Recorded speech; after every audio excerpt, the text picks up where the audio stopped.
नमस्कार। आज हम एक ऐसी कहानी की दुनिया में चल रहे हैं जो एक छोटी सी बच्ची की खामोशी, एक पिता के प्यार और उम्मीद की तरफ उनके सफर की दास्तान है। ये कहानी है रजनी और उसके पिता जगदीश की। काश मैं भी मर जाती।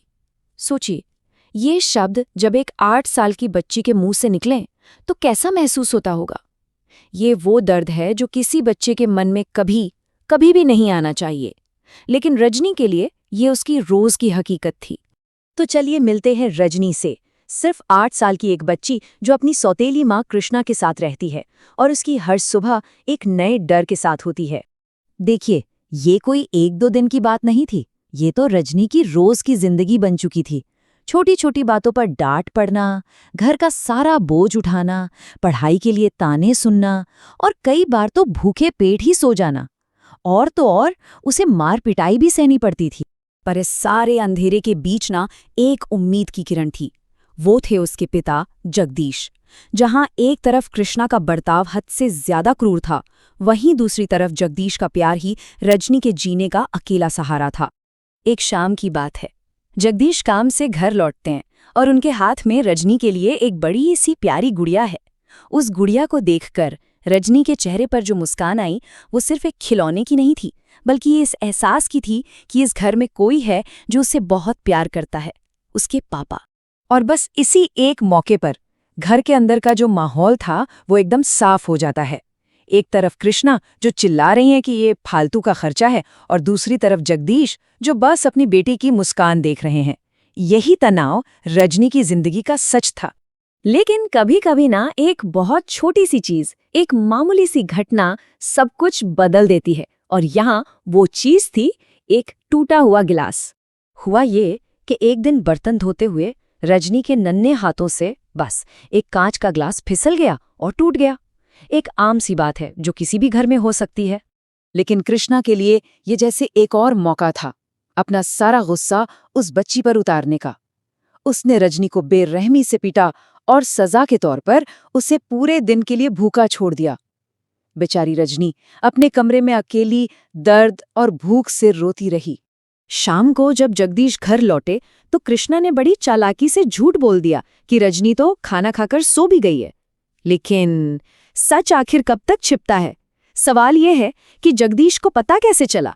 देर रात जगदीश किसी काम से रजनी के कमरे में गए और उन्होंने देखा कि वो बिस्तर में मुंह छपाकर सिसक रही है। बस उस एक पल में रजनी के आंसुओं ने कृष्णा के हर झूठ को बेनकाब कर दिया। और वहीं एक पिता का दिल टूट गया और उसने अपनी बेटी के लिए एक बहुत बड़ा फैसला ले लिया।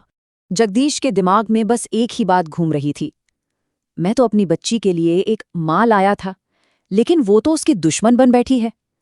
उन्हें समझ आ गया कि अपनी दूसरी शादी करके उन्होंने कितनी बड़ी गलती कर दी है।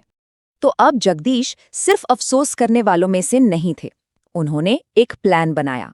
पहला कदम, ऑफिस के काम का बहाना। दूसरा, रजनी को दिलासा देना कि बस 2 दिन और। तीसरा, सही मौके का इंतजार करना, और वो मौका था कृष्णा का मायके जाना। और जैसे ही वो घर से निकली, पिता बेटी ने अपना सामान बांधा और निकल पड़े एक नई जिंदगी की तरफ। और बस यहीं से उनकी जिंदगी का एक नया चैप्टर शुरू होता है। पिता और बेटी सब कुछ पीछे छोड़कर एक अनजान शहर मुंबई की तरफ बढ़ चले।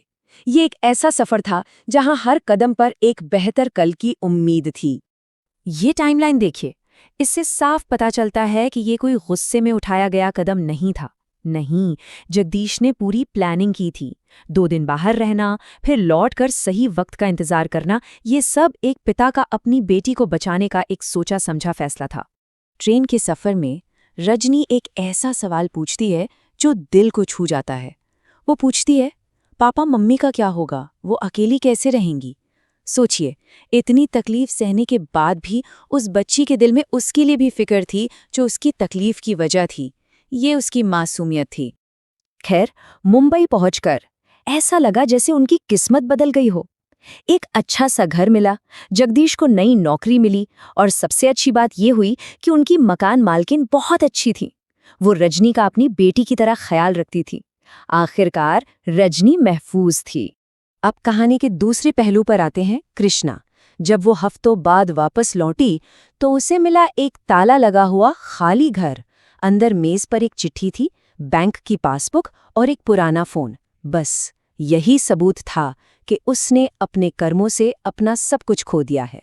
तो आखिर में ये कहानी हमें एक बहुत बड़े सवाल पर लाकर छोड़ देती है कि अपने बच्चे के एक बेहतर कल के लिए एक माँ या बाप क्या कुछ पीछे छोड़ने को तैयार हो सकता है। जगदीश ने तो अपना घर, शहर, अपनी पूरी पुरानी जिंदगी सब कुछ छोड़ दिया। ये कहानी सच में एक पिता के प्यार और हिम्मत की एक कमाल की मिसाल है।